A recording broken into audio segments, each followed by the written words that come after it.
Nesse vídeo, a gente vai dar uma revisada nos critérios de informação, no teste que a gente está utilizando para verificar a autocorrelação dos resíduos e outras questões como normalidade e heterocedarticidade condicional, ok?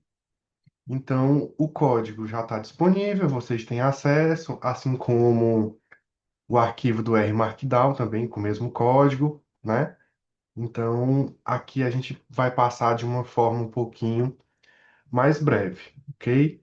Então, como eu sempre reforço, o Forecast é um dos pacotes que a gente mais usa para fazer previsão ou identificar os parâmetros de modelos univariados. Então, aqui a gente vai convidá-lo a trabalhar conosco, certo? Para que a gente use as ferramentas que ele possui, ok? Caso o Forecast não esteja instalado na sua máquina, aí a gente parte para a instalação e depois convida ele a partir do comando library, ok?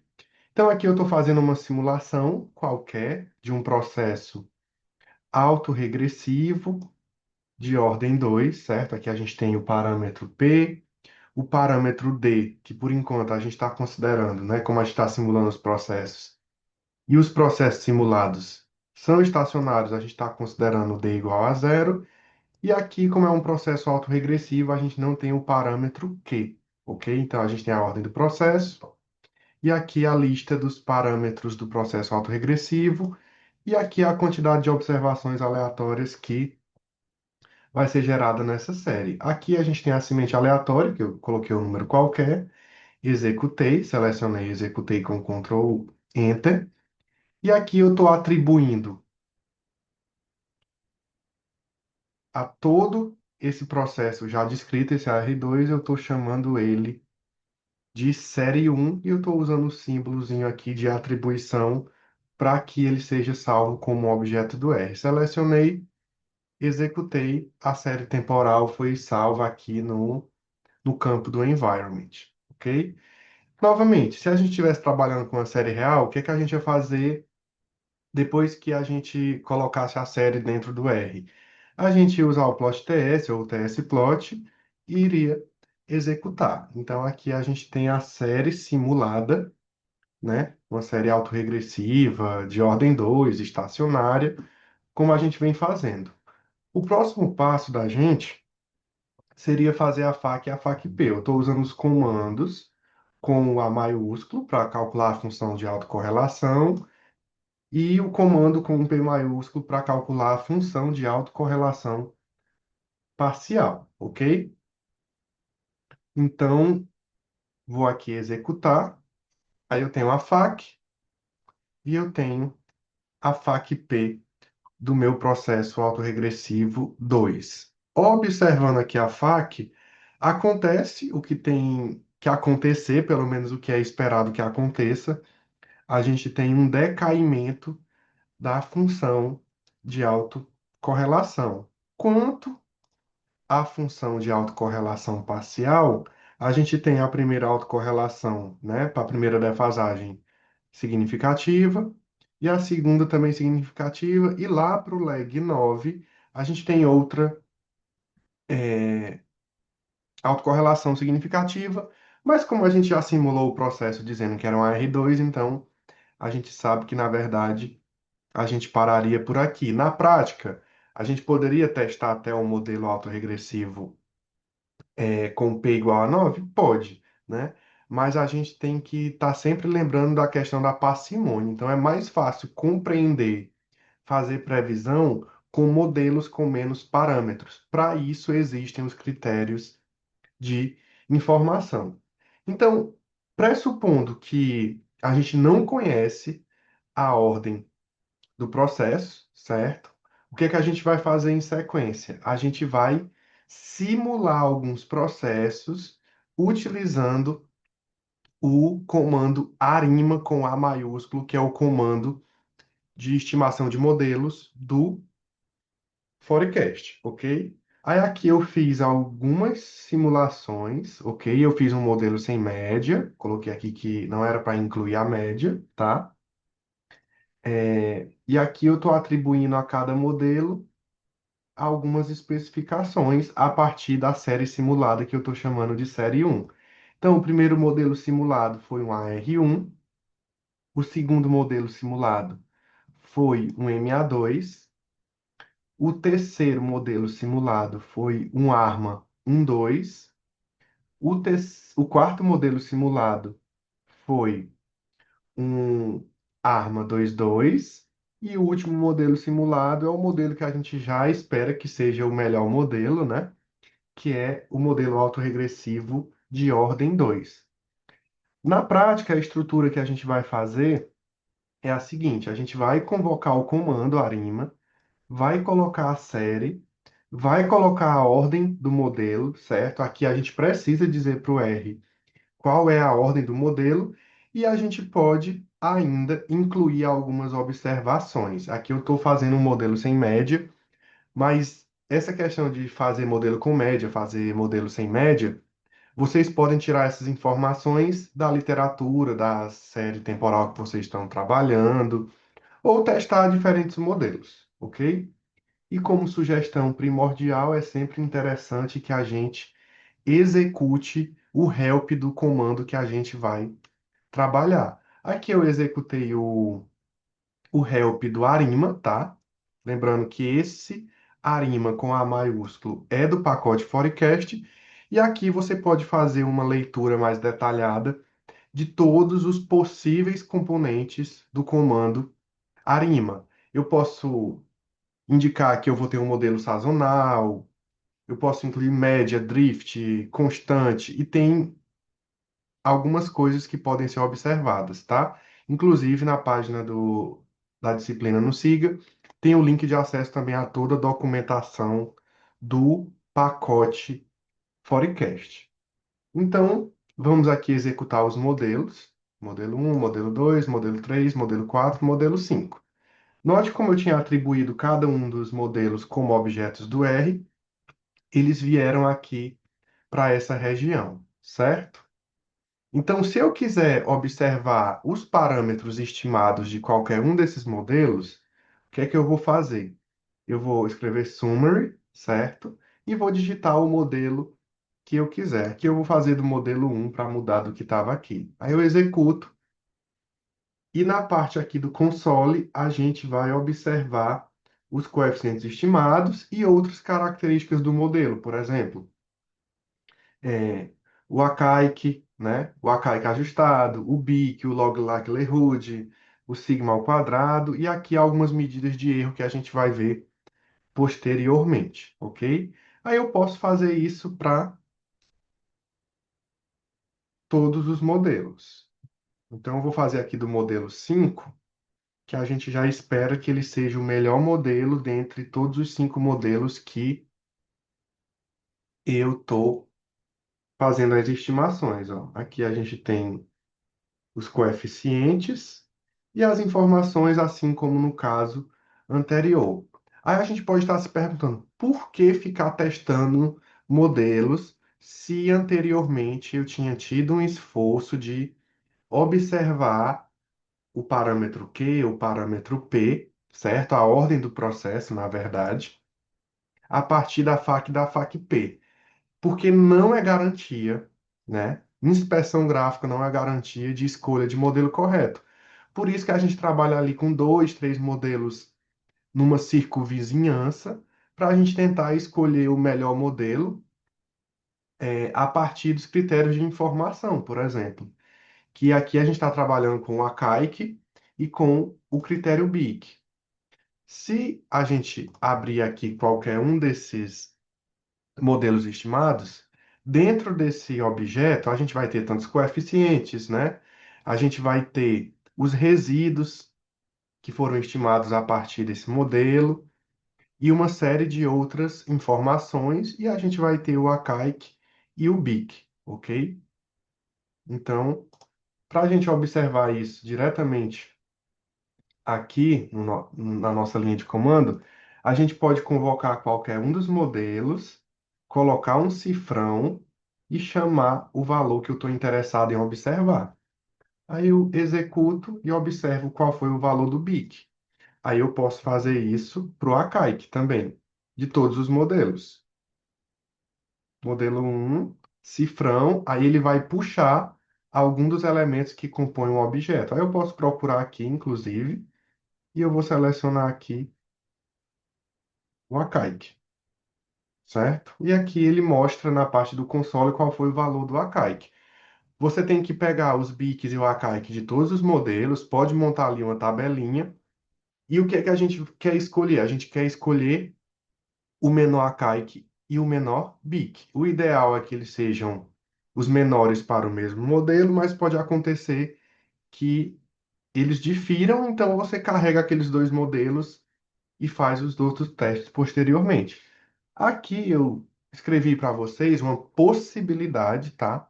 De montar logo um data frame com todos os BICs e ACAICs dos cinco modelos estimados. Aí depois vocês dão uma estudada aí no código. Eu vou executar esse código e vou exibir a minha tabelinha aqui de BIC e ACAIC no console. Ou eu posso vir aqui nos objetos, clicar e vai aparecer aqui também o nosso data frame. Como a gente simulou o modelo AR2, é esperado que ele tenha o menor BIC e ele tenha o menor ACAIC, certo? Se a gente observar aqui na coluna do ACAIC, isso de fato acontece, vai ser o menor ACAIC. Se a gente observar na coluna do BIC, isso também é observado. Então, o que é que está sugerindo aqui? Que de fato o modelo Arima 200 ou o modelo AR2, ele é o melhor modelo para essa série 1 aqui. É isso que a gente vai fazer na prática, só que com uma série real, ok? Então, voltando aqui para o código, já tenho a informação que o modelo 5 é o modelo mais adequado, que é o AR2. Aqui tem o summary do modelo, novamente, se você quiser executar. E outra coisa que você pode fazer a partir de agora é fazer o plot dos resíduos. Para quê? Porque a gente precisa testar se não tem autocorrelação residual, a gente tem que checar se os resíduos são normais, né? Se há presença de heterocedaticidade. Então, uma primeira possibilidade é você fazer um plot simples dos resíduos, tá? Se você executar isso aqui, simplesmente você vai obter a série temporal dos resíduos do modelo que a gente escolheu a partir dos critérios BIC e ACAIC. E aqui tem outra possibilidade de comando que vai acontecer a mesma coisa, certo? Não mudou nada de um comando para o outro. Aí vocês podem observar aqui qual é o comando que agrada mais vocês. Então, o que é que a gente vai testar agora? A autocorrelação residual, ok? Que a gente vai fazer uso do teste Ljung-Box. Ele é um teste que, se a gente observar aqui o help, ele é um comando que tem no pacote básico, certo? Do próprio R. Então, você não precisa chamar nenhum pacote para trabalhar com você, mas depois a gente vai ver também que o Forecast, ele faz isso também de uma forma bastante rápida, certo? Então, aqui também você pode checar todas as opções do comando box test, tá? Então aqui eu estou chamando os resíduos do meu modelo 5, estou dizendo qual é o tipo de teste que eu vou utilizar e estou colocando o lag máximo de que vai ser utilizado no teste. Aí para essas definições de lag máximo, existem alguns critérios, a gente pode pegar a raiz quadrada do, do tamanho da série, né? Aqui a gente está trabalhando com uma série com 100 observações, então a raiz quadrada de T seria 10, mas tem outros critérios que vocês podem estar utilizando também, que geralmente a gente consegue observar isso até no help dos próprios comandos. Estou salvando o Ljungbox aqui como objeto do R, estou atribuindo ele como objeto do R. Então, atribuir, ele vai aparecer aqui, certo? Na lista de objetos. E aqui eu só estou chamando ele para a gente conseguir visualizar o resultado do teste. A gente tem um valor de Q quadrado, aí a gente tem os graus de liberdade e a gente tem o p-valor do teste. Se a gente bem lembrar, a hipótese nula desse teste é a ausência de autocorrelação, certo? Então, como a gente tem um p-valor maior do que 0,05, aqui Então, a gente não rejeita a hipótese nula, sugerindo que os nossos resíduos são não autocorrelacionados, que é isso que a gente quer, certo? O que é que a gente pode fazer antes de fazer o Ljungbox? A gente pode também fazer FAQ e FAQ-P dos resíduos. Aqui a gente tem a FAQ dos resíduos, certo? E aqui a gente tem a FAQ-P dos resíduos. O que é que a gente quer, né, nessa inspeção gráfica? A gente quer que todas as autocorrelações estejam dentro do intervalo de confiança, ou seja, elas são não significativas. Note que aqui, na defasagem no leg 8 está saindo um pouquinho do intervalo de confiança, então a gente fica com uma certa dúvida em relação a essa série de resíduos, mas a gente acabou de confirmar com o Ljungbox que a gente não tem presença de autocorrelação residual, ok? O que é que a gente pode fazer ainda em termos de teste? A gente pode fazer a, o teste de normalidade, a gente tem a possibilidade de fazer o Shapiro-Wilk, o Jaquer-Bera, ok? E a gente também tem um teste ArcLM, que é para heterocedarticidade condicional. Note que aqui no código eu fiz esses testes para outra série simulada, então depois vocês podem replicar para essa segunda série simulada, mas a gente vai fazer agora para a série que a gente vem trabalhando, certo? Que é o nosso modelo autorregressivo de ordem 2, que é o nosso modelo 5. Então, aqui no código, eu só vou fazer algumas alterações rápidas para a gente ter as informações do modelo 5, que é o modelo que a gente está trabalhando. Vou mudar aqui rapidinho, mas lá no código, né, isso aqui estava sendo executado só para a segunda série. Então, o que é que a gente tem aqui em termos de normalidade? A primeira coisa que a gente pode fazer em termos de normalidade também é uma inspeção gráfica. É fazer o histograma, tá aqui o comandozinho do histograma. Estou convidando os resíduos do modelo 5, certo? Vou executar aqui o histograma dos resíduos. Se a gente observar esse gráfico, até que ele lembra um pouco o gráfico de uma distribuição normal, mas reforço mais uma vez, inspeções gráficas não são garantias, tá? Então, aqui a gente vai utilizar outro pacote para fazer o teste do Jaquer-Bera, ok? E aqui é outra forma de você utilizar um pacote que não vai ser utilizado muitas vezes no seu código. Você coloca o nome do pacote, coloca dois pontinhos e coloca o comando associado ao pacote, que é o comando que você quer utilizar.